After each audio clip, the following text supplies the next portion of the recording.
Hi there. This is your video for June 7th. It's a Friday, and we are going to delve into the internet word of the day. So let me go ahead and dive right in, share my screen here. As always, brought to you by netlingo.com. We are at sentient AI. Oh, I have a feeling we're going to delve deep today. Let's see what we've got. Sentience is the capacity to feel, perceive, or experience subjectively. So, sentient AI refers to the capacity for artificial intelligence to have subjective perceptions, feelings, and experience, including robots and machines. All right, let's see what this more info is. I've got a feeling we've got some tasty tech tidbits on this one. Also known as sentient robot and sentient machine, here we go, a historical perspective. According to Forbes magazine in 2018, if AI systems become conscious, AI won't have to prove its autonomy. All right.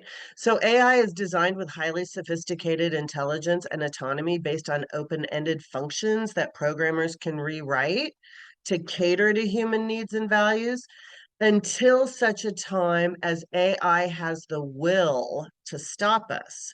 So, what AI will have to prove is that it's sentient, okay? Unlike all current models of physiological life, we have no criteria for recognizing sentience in beings without biological brains and nervous systems. All right. Many computer scientists and engineers say this simply isn't a problem because AI is not conscious. However, we still don't know what consciousness is. Basically, 18th century philosophers used the concept to distinguish the ability to think, consciousness, from the ability to feel, sentience. In modern Western philosophy, sentience also refers to the ability to experience sensations. Okay, this is fascinating. I mean, obviously, as you can tell, I love this stuff. I'm a total geek at heart, so this is definitely going to speak to the geeks out there. But we've got a few see also terms. Let's just take a look at these. Sophia, look at here. Sophia, the robot citizen, the social humanoid robot. Sophia is a human-looking robot developed by Hong Kong-based Hanson Robotics. There she is. Look at this. Sophia was activated on February 14th in 2016 and made her first public appearance at the South by Southwest Festival, March 16 in Austin, Texas. I actually remember that. In October 2017, Sophia was granted Saudi Arabian citizenship, becoming the first robot ever to have a nationality. Okay, that's just like wild. I wonder what's happened to Sophia. Maybe somebody could check that out and post it in the comments below. I would love that. I'm always updating these terms, as you can see.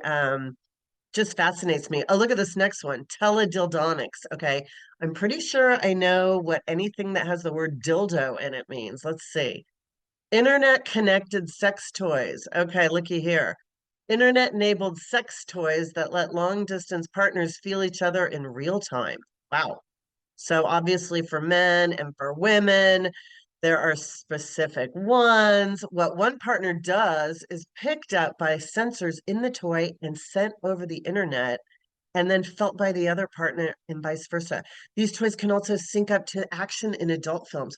I remember that movie with Christopher Walken, Natalie Wood, Brainstorm back in the day. Oh my God, I loved that movie. And that was kind of part of that movie. All right, and then we have internet addiction. Okay, this is serious, like IAD. It is internet addiction disorder, refers to excessive internet and computer use that interferes with daily life. Look here, there's four different kinds. Cyber sexual addiction, cyber affair relational addiction, net compulsion, and information overload. You know, I trained as a social psychologist, so this is very important to me as well. According to the DSM, which is the Bible of psychology, One of the doctors has developed 8 criteria to diagnose internet addiction. And if you answer yes to 5 or more of these questions, you may suffer from internet addiction. So I highly recommend everybody come to the word of the day and go down the rabbit hole and make your way there and see if you're on the borderline there. Okay, so also with sentient AI, I want to point out that it was NetLingo's Word of the Year 2023. I wrote a whole blog about it. Here's the blog. The word of the year last year was AI. I mean, it was everywhere. And basically, I'm like, it's inevitable. Robots are going to take over. So, in addition to the hardware bots, the software algorithms, everything's infiltrated our online lives. It's this word, it's already spawned all this new lingo. Look at here, ABCD. It stands for artificial intelligence, blockchain, cloud data. Okay. And the Chinese government is endorsing tech on all these farms and producing ABCD of modern farming. I love this. This cocktail of artificial intelligence is on the rise. We also have classic AI, which means artificial intelligence. The AI ML stands for machine learning. And that's really the difference between algorithms that are generated by human programmers and algorithms that are now generated by machines. That's really where the sentient AI is coming in, as well as artificial AGI, artificial general intelligence, artificial life. You guys have probably heard a lot about these chat bots, that there's something to really chat GPT. Here, that's explaining all of that right there. And then, of course, Gen AI. This is an advanced form that's actually using neural networks to identify the patterns and structures within existing data to generate new and original content. All right.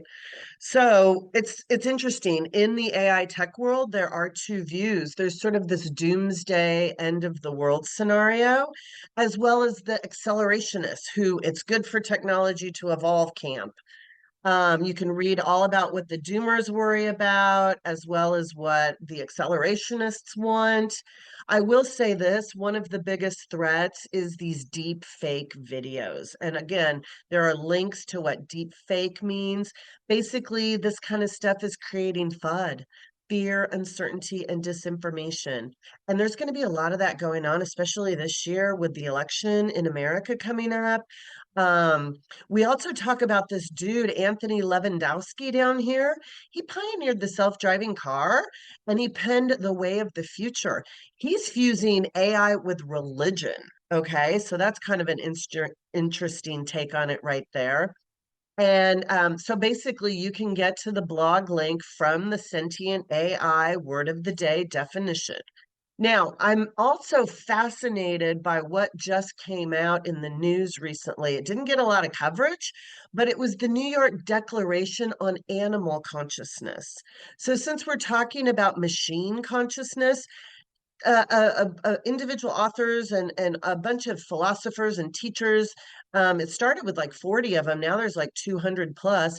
They came out with this just short statement stating that do animals have the capacity for conscious experience?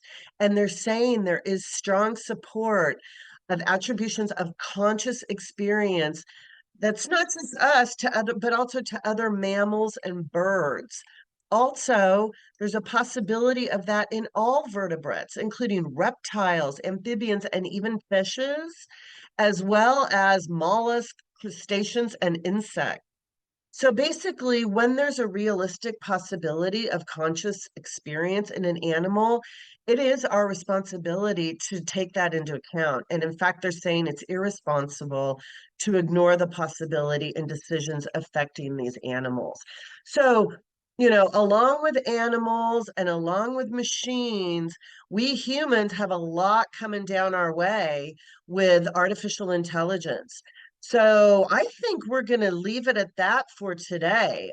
We definitely went down the rabbit hole. I just want to thank you for joining me. And until next time, I'll see you online.